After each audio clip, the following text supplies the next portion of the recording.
We're live from Sales HQ. I'm Vince Beasy, your host and the founder here at Sales HQ, and my guest today is Joel Bush.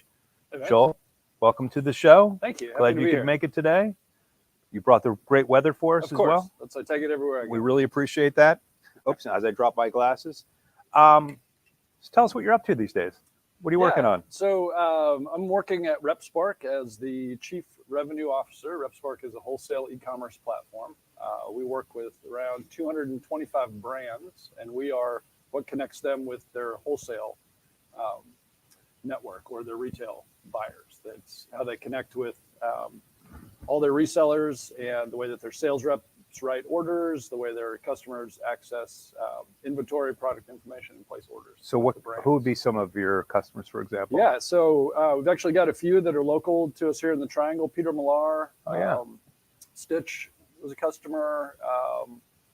We work with Under Armour Golf. We work with sort of the who's who in the golf industry. Okay. We've got quite a few surf and swim brands that use RepSpark. So you're behind the scenes. People wouldn't recognize your brand necessarily, Not at all. right? Not at all. In fact, Peter Millar has thousands of retailers. Most of them probably don't realize they're in RepSpark, right? They're just using Peter Millar's wholesale system. Oh, very cool. How they business going well? Millar. Things are going great. Yeah, we're doing great. That's good. First question for you. How'd you get started in sales? Yeah. So what's your story? When I was young, I like a lot of us in sales didn't aspire to grow up to be a salesperson. Right? Come on, that's the first time I heard that. I was in college. It was coming towards the end of my freshman year, and I saw an ad in the paper that said, "Get paid to do your homework," which seemed like the greatest combination of things I could possibly think of. And responded to the ad. It was at the school newspaper, and they said, "There's your office over there. Sit in there. When the phone rings, fill out this piece of paper," which was basically an insertion order for advertisement in the newspaper. So great. I sat there for a couple months. Phone didn't ring very often. And somewhere along the way, I think my dad gave me a copy of Sales for Dummies because he knew I was in this job. And it wasn't really a sales job. It was just sitting and waiting for the phone to ring. Yeah. And so I read this book and learned about, prospecting and cold calling and walking into businesses and presenting yourself that way. And over the course of time for the next 3 years, we went from being a once a week, 8-page paper. Newspapers are the size of a newspaper is determined by the amount of advertising. Okay. So we went from a once a week, 8-page newspaper to a 3 times a week, 32 to 40-page newspaper. And I ended up, by the time I graduated college, I had a sales team of 4 people working for me. And we just absolutely exploded. What school was this? School newspaper, New Mexico State University. New Mexico? Roundup newspaper. Wait, is that the Aztecs? No, the Aggies. The Aggies, okay. Wow, that's quite a story. What year in college were you when you started that? It was at the end of my freshman year. So I had, it took me 5 years to get through college. So I actually had 4 years in that role. So when you graduated, you moved right into the sales leadership role and built a team? So I graduated with a marketing degree, and I looked at marketing jobs and how much those paid, and I looked at how much I could make in sales, and it was a no-brainer at that point. That's an interesting story. Yeah, so that's how I got into sales. Had a couple different advertising sales gigs, and then when I moved to the Triangle, got connected with Ventana Communications, which at the time was a computer trade book publisher. They published things like the SQL 5 Programmer's Reference. And, that exciting things. Yeah, like I think I got that on Amazon. Yeah, it's quite a read. Well, somewhere into my tenure there, the company got the exclusive retail distribution rights for Netscape Navigator, when people bought software in boxes. Yep. And so I, really jump-started my sales career, also opened my eyes to the internet. Yeah. Right? I mean, this was 94, 95. And all of a sudden I was repping the hottest selling software product in history. And, that's sort of what got me into. So your company packaged up the Netscape software and it was a CD that? or 3.5-inch discs along with a user manual, and it came in a big heavy box. Yeah, I remember that. I sold those into Best Buy and Office Max, Office Depot, Fry's, all those types of stores. Is that crazy that we had to get this piece of software and then load it onto our machines it was a different and then read a manual? Like people don't even know what that is. You know what I mean? I remember going to trade shows at the same time. You probably went to these where all these like AOL and CompuServe and Prodigy would be hanging out there. Oh my God, you their get software. So many of those in the right. Like here's a 30-day free subscription. And you just have stacks of CD-ROMs, right? Yep. Remember that? It's crazy. So you started in the internet time about the same time I did, which was just lucked into kind of getting a job in electronic publishing, similar to That's what right. you. That's right. And what were the first things that really were remarkable to you that you saw when you joined and you saw what Netscape was doing and other internet companies were doing? Yeah, I think, from the Netscape standpoint, it really helped me realize how powerful software is and how much utility that can bring to people, especially when you open up a whole new category like internet browser, right? Yep. At that point in time. A little further into that journey, realized the power of annual recurring revenue as a way to grow a business. Even prior to the SaaS, right? Well, it's sort of in that same vein. So, Okay. Before it was SaaS, it was application server pages, right? Yeah. And so people were starting to move in that direction. But yeah, I had a number of software sales jobs that were literally just selling licenses and not SaaS. But as SaaS started to take over the software world, it just really opened my eyes to the power of ARR as a way to grow a business. Yeah, it was a nice model. You don't start from zero every month or quarter or year, that you've got this really amazing base of revenue coming in from contracted customers that you can sort of build your business on. So if I'm reading you right, you never really went into an individual sales contributor role. You started right off into sales management. I actually had several individual contributor roles after. I couldn't go from having this part-time college experience into actually running a sales team. And so, people didn't buy that, huh? No, I worked at, had a lot of crazy jobs along the way. Worked at Tiger Direct as just, as a green screen. Every time you hang up, there was another person on the phone as soon as you hung up.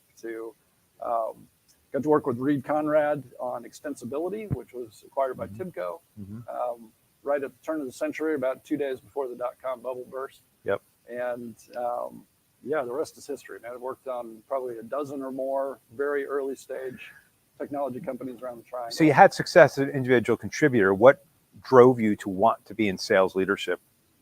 Yeah, I don't know if there was any compelling event other than, just continuing to become more mature and knowledgeable in the overall operation of the business and how things worked. And it just seemed to make sense to head down that path. Did you raise your hand or did someone approach you about? Oh gosh, events in these companies, a lot of them have been so small, right? So I was at eTix very, very early. Okay. I was at, extensibility. I was the only sales resource for some time. So I think it was just growing a team around me and helping to grow the company and just sort of ended up there by default.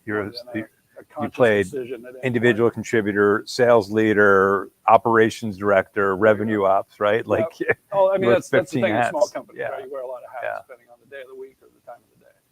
So. Once you got into actually managing a team of multiple folks, what did you find early days challenging about that experience? Well, I'm sure there's no secret to anyone, but salespeople like to find any excuse they can to not do sales work, right? And so, keeping people motivated, trying to really maintain a positive culture. Something we're doing at RepSpark that I'm really proud of is building the revenue squad as a team that promotes heavily from within. And so we've still got a couple. In fact, we have 2 AE roles open right now, if anyone's looking. But we're trying to build a culture where people will come into this team as a BDR, and then they'll have opportunities to move into account executive, account management, or sales engineering, depending on their preferences moving forward. And so we're really trying to build that culture at RepSpark right now, where it is a promote from within organization, and that the way that you get on the Rev Squad is you start as a BDR and work hard. I got a good idea for you, by the way. You hire those 2 reps inside sales HQ with yourself, and then we'll build the nucleus of the team here. And the challenge is we have an in-office requirement in downtown Durham. Well, let's get out of that. Let's get you the proper locations. You can surround yourself with other sales professionals. So let's fast forward a little bit. I'm curious today. Over the last 18 months, I think things have dramatically changed for the sales world. SaaS companies were just riding high. It was easy to close deals, quite frankly. A lot of salespeople had success without being a long career or a lot of experience selling. Came too easy, quite frankly. That's all ended. Yes. How do we get at? What are you doing, or what should we be doing as a sales leadership or sales culture to kind of change the dynamics that are happening in the sales world today? Yeah, I think there's only so much impact we can have individually on the macroeconomic issues, right? Yeah. So some of it is just going to be we're in harder times. It is what it is, and right? You got to grind a little bit harder to get your deals. Something that we're doing is really focusing on an account management practice where we get amazing feedback and have a really good relationship with our existing customers, understand the challenges they're facing, any issues with the product, and translating that back over to the account executives so they understand when they're talking to prospects the issues the customers are facing, the success that they're finding, and really trying to sell more of a relationship and a consultative relationship than selling a product, right? So we are actively selling a relationship. We've got a platform that entry-level brands can latch onto RepSpark, and we can take them all the way to worldwide distribution across multiple business units and multiple languages and everything else. And so I think really understanding the challenges that your customers are having. Right. We'll and how do you approach them? Because I mean, they get approached by you're not the only vendor they work with, right? Yeah. Of course. So how do you approach them in a respectful way, or approach them that here's what's in it for you, right? I know what's in it for you all, but yeah, I think we have a practice there where we try to say that any first email to a company or to a prospect would be weird if it went to anyone else, right? So you're putting enough specific information in there so that to differentiate yourself from all of the sort of robo emails that are going out and the just mass prospecting email waves that are going out, that these emails have to do something. You're talking about to the customer base or to prospects? To the prospects. Oh, I was talking about when you're reaching out to your customers to have these engagements, because again, you're just one of 20 vendors they work with. Yeah. So and everyone's always asking from them. How do you do it so you can actually genuinely get this feedback that you're craving? Yeah, sure. So what we've done is create, and this is nothing that we've invented. This is tried and true practice, but we've developed a series of quarterly business reviews and annual business reviews with our customers. We present them with, sort of data utilization on how the platform is going, show them what all their sell-through numbers are and things like that, and just try to have a conversation with them. What's going on in your business? And we try to bring a lot of value to that conversation, so it's not just, once a quarter RepSpark tries to sell me on these things, but it's really like, hey, let's take a holistic view of your business, help us understand what's going on in your vertical with your customers and how we can be a better part of this. Do your sales reps, your new business sales reps, do they get to listen to those QBRs or participate? They're all, we record them all and sort of share highlights. They're about an hour long, so I'd rather not that people are sitting around listening to those. Because obviously it's important to know what customers are saying about the product, as opposed to sometimes what we say to the market. Yeah, and we're across the company, right? Anybody in the company that talks to a customer is responsible for alerting account management if there's any sort of churn issues or if there's anything that we think isn't perfect with the customer. And so we sort of SWAT team in on those and make sure that we're staying proactive and ahead of issues rather than being reactive. And that's been a big shift for the company as we've sort of grown. This is happening in a lot of areas in the company. We're just sort of at that inflection point of around 50 employees where you start to get much more specialized roles and everyone has a lot more clearly defined responsibilities and expectations. So customer churn, how are you guys doing with that? We're doing well. We First Industries kind of metrics. Yeah, so I think we've got 3 levels of our product. Our entry level product has slightly better than industry normal churn. Our professional enterprise plans have almost no churn. Oh, great. And part of that is we think that we're doing a great job for these customers. Another part of that is the switching costs for B2B wholesale e-commerce systems are very high. Yeah. So it takes a lot for people to want to rip RepSpark out or even for us to unseat a competitor is very difficult. And so again, we try to, through that account management, the quarterly and the annual business reviews, try to proactively stay ahead of issues and make sure that we've got a good finger on the pulse. So in your industry, you have to hold these big customers or it could really we just can't lose a Peter Millar or Under Armour or something like that. So let's switch to the prospecting side of things now. Obviously, you have a very targeted list of accounts, which I think is always I think it makes life easier when you know who you should be going after. You really defined your ICP down to a level of the actual accounts and the people at the accounts. Yeah. I assume that's part of your strategy, right? It is, yeah. So we've got a number of core verticals. We are far and away the #1 wholesale platform in golf. So we connect golf brands with golf buyers, being golf shops, country clubs, off-course shops that sell golf stuff. And we've got a handful of other verticals that we're very strong in. And then we've got a practice now where this year we're going after 3 big verticals in conjunction with marketing, but then we're going to have 6 to 10 sort of fast vertical tests. And so we have a series of sort of checkpoints as we evaluate a new vertical. Day one is like, hey, let's just go out and answer these 20 questions about this vertical. Okay. Right? Do they have a strong network of independent retailers? Are these brands big enough to recognize ROI from something like RepSpark? And so they sort of run through those in the first day. If it's a thumbs up at the end of that day, they spend the next week and a half prospecting into those and trying to really get a good feel for that vertical. At the end of that 2-week cycle, there's a go, no go, whether we continue to pursue that vertical or not. What are you looking for? So what questions do you need answered? Yeah. So it's, what's the TAM in this vertical? Like, how many retailers are there? How many brands are there? Sort of what's the total resale or wholesale volume going into that channel? Is there already a dominant B2B wholesale platform in that space? If so, we're probably not going to mess with it. And then a lot of it has to do about, the companies that we're approaching, their interest and willingness to invest in this type of solution, both from a human capital standpoint to, change the way that their operations work and change their workflow for their sales reps and their retailers, as well as the financial obligation to make that switch. So it's just a lot of sort of very, I wouldn't say high level, maybe mid-level evaluation of that vertical to make sure it's worth our time to pursue and that we're not going to spend 3 months chasing after something that's not going to happen. That's smart. Prospecting wise, are trade shows a big thing for you all? They are, yeah. A really unique thing about where we sit is that the brands are our prospects, right? So if we go to the PGA show, they've all conveniently set themselves up with booths, and we can just walk up and down the aisles and talk. Well, that's interesting. It's kind of the reverse, where vendors are in booths. You got the brands in booths. That's right. Oh, that's awesome. That's right. So if we go to and they can't run away. Yeah, they have to stay there, right? We're working on a new vertical in fishing, so fishing apparel, fishing equipment, anything that you would find in a bait shop or a fly shop or something like that. So we went to ICAST in Orlando earlier this year. Same thing, just walked up and down the rows, talked to everybody, realized that this is a vertical that's worth pursuing. And so now we've got quite a few. Did you always do that? Or was that a new strategy?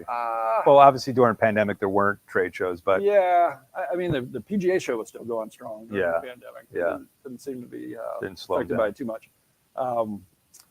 But yeah, that has certainly sort of come back. And how many of these shows do you attend? I assume this is attend. You don't set up a booth. You're just sending reps to these events. And most of them, at the PGA show, we do exhibit. At the others, we just send reps to walk the floor. We probably go to 5 or 6 in a year, so it's not a huge. And how many reps do you send to each one of these? 2. Okay. 2, and ROI is good? It's great.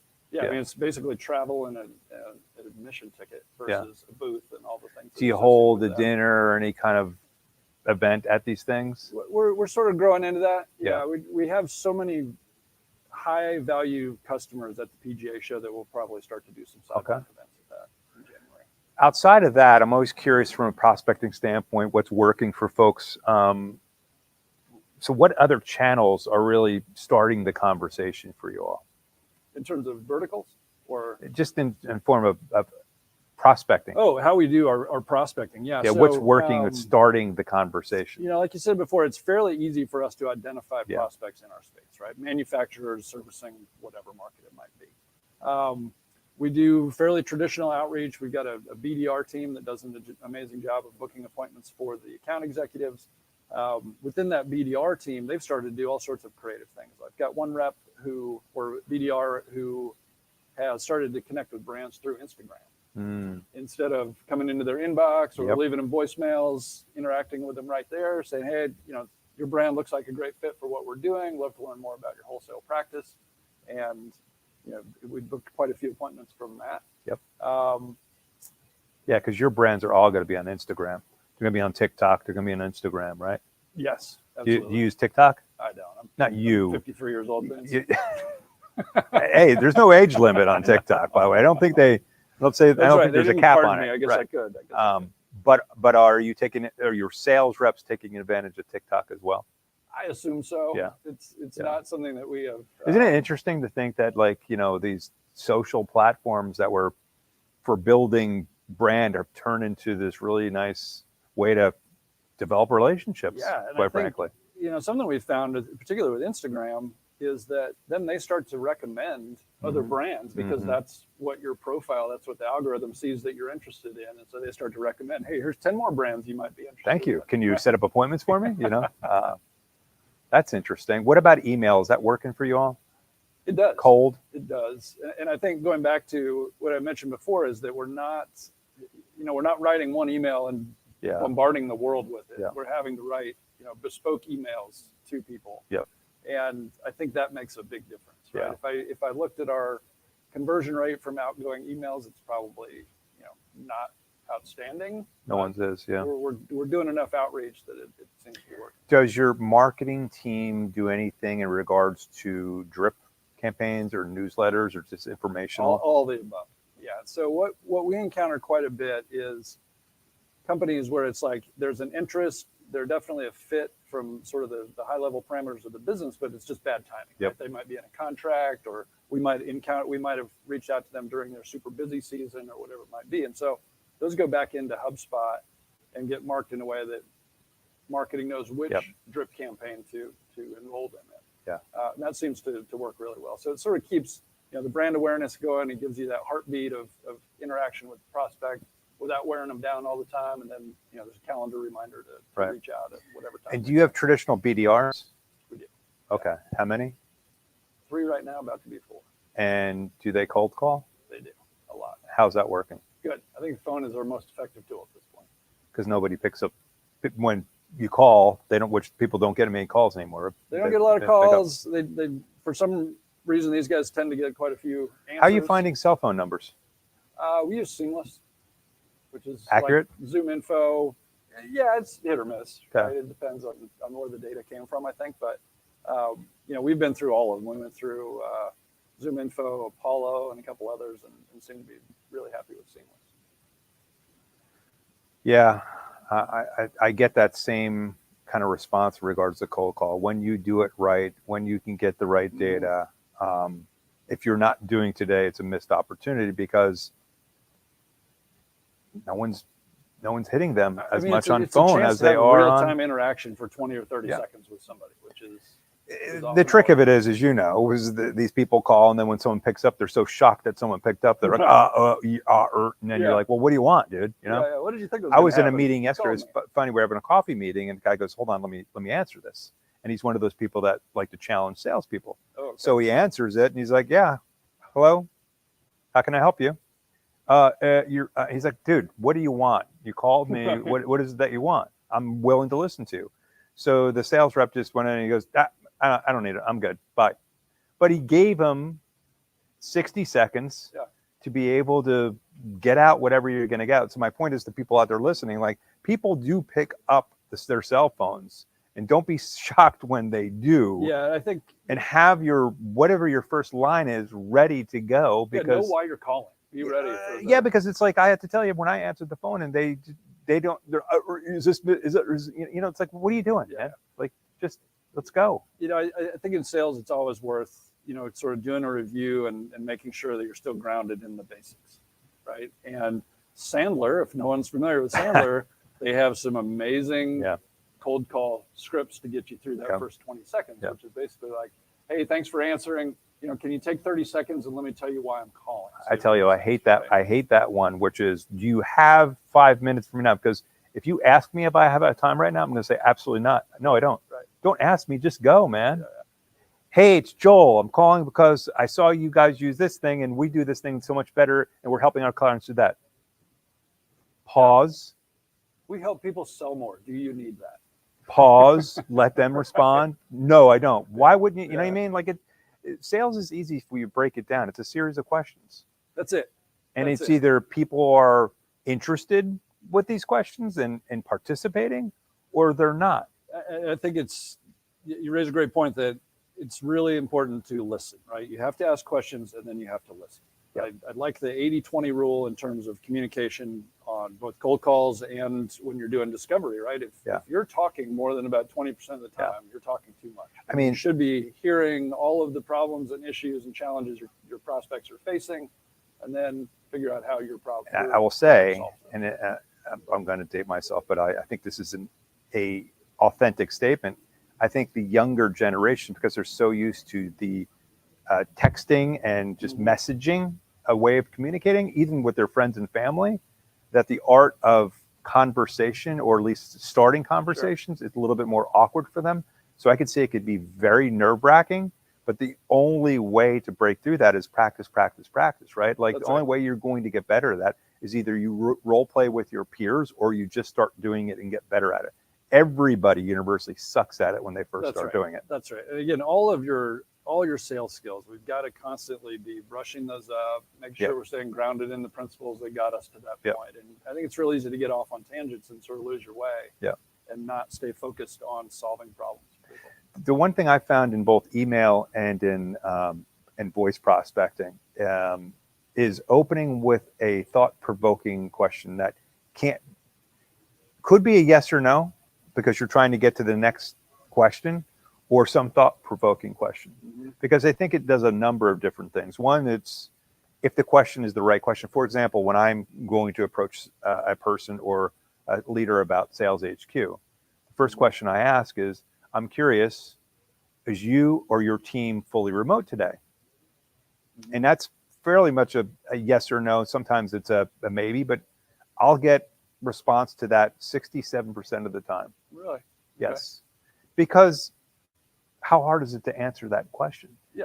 Or some people will, they know, there's no controversy, and it's black or white. Or some people might push back and say, well, why do you ask? And that's cool. Then now we're starting a conversation. Because what I was doing before on LinkedIn, after first connection, I'd start spilling what Sales HQ, and I'm like, it wasn't getting anything. Right. So I said, let's just stop this. Let's just start the conversation. Yeah, bombarding people with a features list is never sold. But sales is an experiment, right? It's like you don't know until you know. That's why there's not a one size fits all or a one playbook that works. It's like you got to understand who your customers are, what your product, what problem you're solving, and you got to start the conversation however you feel best it's going to start, right? That's right. That's right. And through those practices, and you continue to hone that process, those questions will get better and better and better. And you'll start to understand what the answers mean a lot more in detail and a lot more in depth.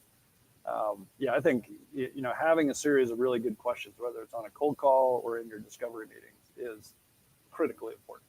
Yeah, right? You've got to understand what you're trying to get to through your questions, and then being able to internalize the responses that you get, and then acting upon them. Yep. Right? There is no script. Yep. Right? There is not a script. There are guidelines and sort of rules of engagement. But ultimately, we've got to uncover the issues, the challenges that people are having, and map those challenges to the solution that we're selling. Right? There's got to be a problem. You have to have a solution for that problem, and there's got to be a desire to solve that problem. That's right. If those three things don't happen, you're never going to have a sale. That's right. Hey, let me go back to your top of the conversation. We started talking about your team goes into your offices in downtown Durham. Do you guys have a mandatory kind of in-office amount of days, or how does that work for you all? Monday through Friday. Really? Yeah. Has it always been that way, or has it slowly come back to that? So I've been with RepSpark for 3 years. So I guess I sort of got in there right at the tail end of COVID. Okay. At least since I've been running the revenue side of the team, it has been mandated in office. Any pushback from the team on that? Not really. I think, we may be moving to a hybrid schedule where we're going to work from home on Wednesdays, but that hasn't been locked in yet. This is based on the team's feedback. Well, right? that's the counter to the industry, just so you know. Yeah. So I'm not sure exactly where we're going to land there, Vince, but I'm getting a little pushback. We are pretty lenient on when the day ends, so that people can avoid traffic, and try to make some consolations for them coming in. But I think we tend to skew a little bit earlier career. Yeah. And I just think it's really important to be around people that know what they're doing, that you can turn around and get an answer to a question. You don't have to schedule a meeting or wait for someone. There's no debate, and all the data I've been reviewing and seeing says that hybrid is the winner. Period. End of story.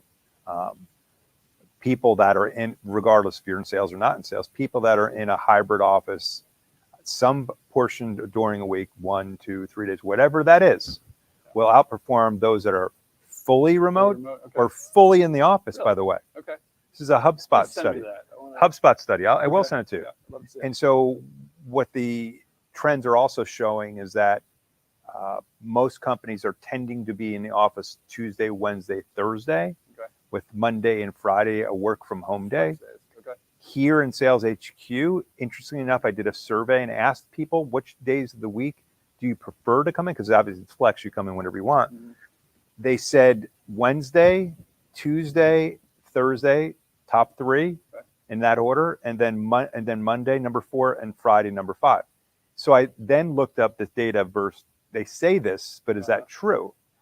It's what they said is actually Reflects true. what you actually Yeah, see. Wednesday Really here is the most popular because for us, Wednesday's a big event day. Like today we do this, we have another event after this, and we have a big networking event tonight. So that I'm leading Wednesday to be the day. Regardless, Tuesday and Thursday aren't far off from Wednesday. It's not a big jump, but that's, I think, what we're seeing the evolution become. Yeah, I can't wait to read that article. I mean, I'm admittedly old school in my in-office belief. If you're telling me Hey, man, data that says hybrid is better than, I will tell you this: I'd rather have a team in the office 5 days a week than no days a week. Period. End of story. And I know some of the people may not appreciate that today, but if they ever leave your company and go to a company that's 100% remote, they'll feel the difference. That's right. And a handful of folks that are on the team now, this is their second grown-up job. Right. And they were, at least a couple of them were fully remote before. Right. They seem to really appreciate the team atmosphere, being around humans Yeah. all day, right? And again, having access to leadership team and experienced AEs and other people that are in the office to bounce questions off of and get help when they need it. I mean, career development, I think it's vital. If you're really looking to advance yourself and Totally agree. get promoted or move to the next role, it's really hard to do that 100% remote. So I think it's all good things. Well, great. This has been good. I got one question I typically throw out at my guests. It's thought-provoking. Okay. So you're going to have to think about this because it's thought-provoking. Okay. What's the one thing that most people, Joel, don't know about you that's interesting? The one thing most people don't know about me that is interesting. Golly, this is a real stumper, Vince. I told you. I told you to be mentally prepared, Joel. You can make it up too. I don't think anyone will fact check it. But golly. Well, I mean, I don't know if this is. I don't know how personal you want to get this either. This is just. I sort of have this this fantasy of like being the front man for a band. Okay. But I can't sing and I don't play any musical instruments. But I think my workaround here is that if I pick the right songs, I can sing okay. Okay. Do you have a karaoke that's your go-to? No. Do you even karaoke? I don't karaoke. So you have a dream that you're going to be a frontline singer for a band, but you it's don't. Something in the back of my head, like I've always imagined singing. Well, I'll tell you Dirty what. Deeds Done Dirt Cheap from Okay. DC in front of people for some reason. Tonight we have a big networking event. We're going to have a DJ who's going to have a mic, Joel. Tonight. Today, I don't know. Tonight, what? What do you say to your reps when they say, "Boss, tomorrow we should do it"? Come on, man. This is the perfect opportunity. Bias for action. Bias for action. Anyway, I appreciate that. I often think that I could sing, but I know I can't. But it's always nice to dream that you might be able to do something that seems glorious and all that fun stuff. Yeah, Right? people seem to really gravitate to Mick Jagger and other lead singers. So why not, right? Front man, front woman, whatever. Just there you go. Lead the band. Hey, thanks for coming on. You got it, man. We don't have any. Do we have any? No.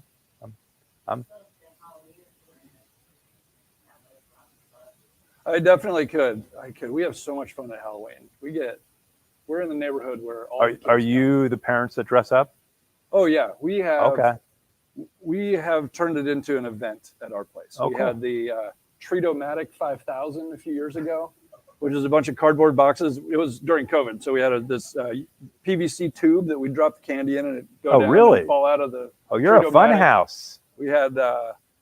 We did a Plinko board last year where What's a Plinko board? You drop, it's like an angled thing. You drop a peg down and it bounces Oh, I see. down. Yeah. And it ended up in the trick or treat basket.